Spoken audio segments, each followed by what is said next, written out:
Posto que.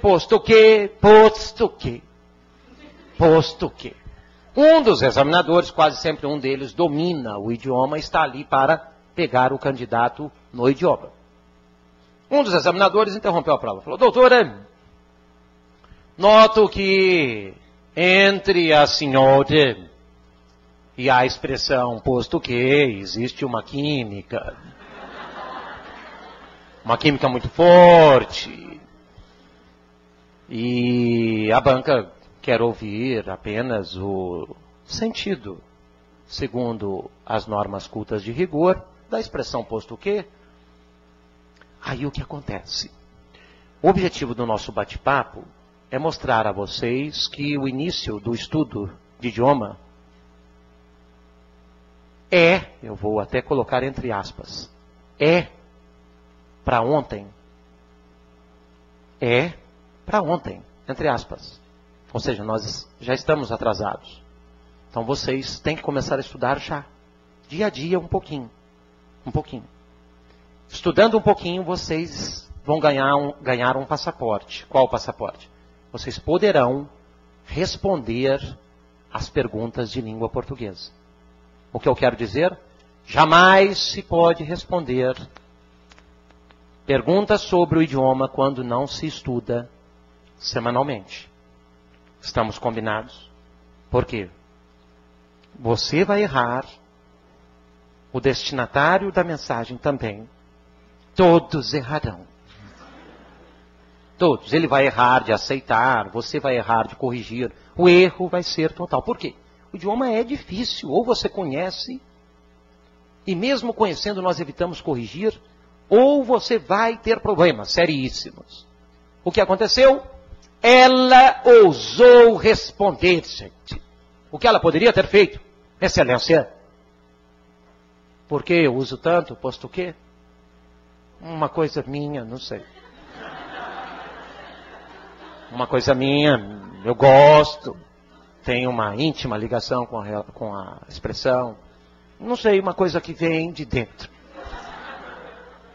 Seria ótimo. O que ele teria feito? Doutora, aprovei a sua humildade, vou explicar o sentido. Mas não, ela respondeu. Aí a banca ficou possuída. Possuída, por quê? Ela falhou nesta dica que eu ensinei. Você não pode responder. Não pode. Se você não estudar semanalmente. Então, o examinador disse, doutora, não é o sentido, e o sentido que ela ofertou, o errado. Por quê? Sentido de porquê, sentido causal, excelência. Não é esse sentido, é outro sentido. O sentido de ainda que, o sentido de não obstante, o sentido de embora. Então, exatamente o contrário do que a senhora imaginou. Por isso que eu estou com dificuldade de entender o que a senhora diz. Não estou conseguindo entender. Porque a senhora espanca as frases todas com essa expressão. Eu disse embora, eu disse ainda que, eu disse não obstante. Então, quando a senhora anuncia com o sentido causal e o sentido é concessivo, simplesmente eu não consigo alcançar o sentido da sua fala.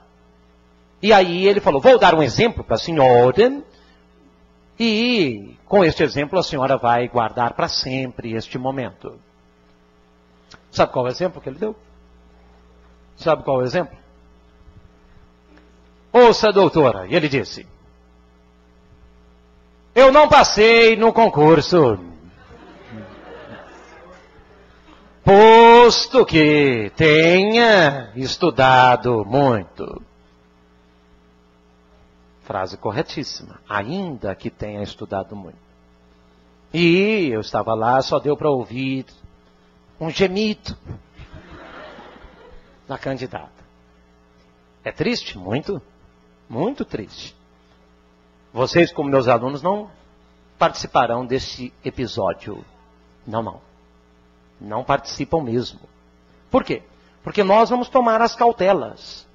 Vamos começar a consultar dicionário, vamos ter curiosidade, que é o combustível da máquina. Não se estuda português sem curiosidade. Tudo é legal, tudo é bacana, tudo é divertido. Se você começar a pensar assim, não, isso que o Sabag falou não é importante. Você não vai vencer o inimigo. Não vai. Eu toda a vida comentei em sala sobre plural. Plural. E eu sempre comentava nas minhas aulas, tanto de direito tributário quanto de português, sobre o plural de uma palavra ligada ao nosso dia a dia, ou indiretamente ligada, que seria mau caráter. Plural de mau caráter. Sem pensar, só me ouvindo. Esta palavra teve o seu plural solicitado em 2 concursos.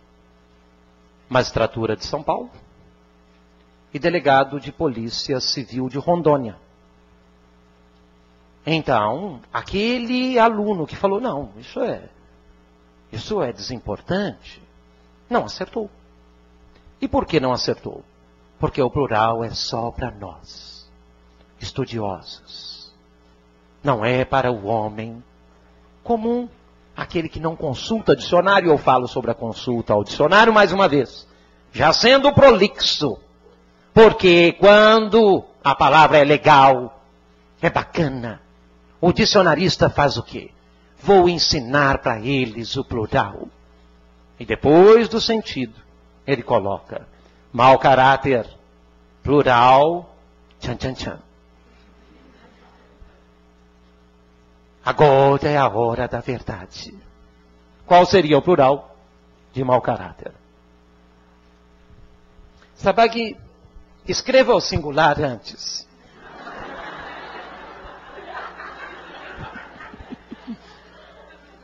Mal com o, que é o antônimo de bom. Se fosse com L, seria o antônimo de bem. Isso é tranquilo. Uma palavra que se escreve com hífen. Não há uma regra, ela nasceu assim. Mau caráter. Caráter, acento agudo obrigatório, uma paroxítona terminada em R, como revólver. Não é mesmo? Portanto, caráter, mau caráter. Aqui nós temos o quê? Nós temos um substantivo composto. E ele é composto por um adjetivo, mau, e por um substantivo, caráter. Existe uma regra na gramática. O plural aí se faz como? Pluralizam-se ambos. Portanto, não é o jeito de o Sabag pluralizar. Está na gramática. Então nós vamos perder o medo e vamos tentar. Vamos perder o medo?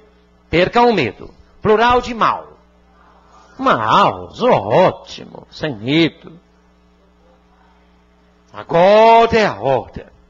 99% dos candidatos erraram. Aqueles nossos alunos já conheciam. Mas boa parte errou quando pensou, vou falar erradamente. Pensou que o plural de caráter seria, bem baixinho porque é errado, caráteres. Caráteres. The house is down. Em bom português, a casa cai. Não. O plural de caráter, até nos livros de direito, ele aparece inúmeras vezes.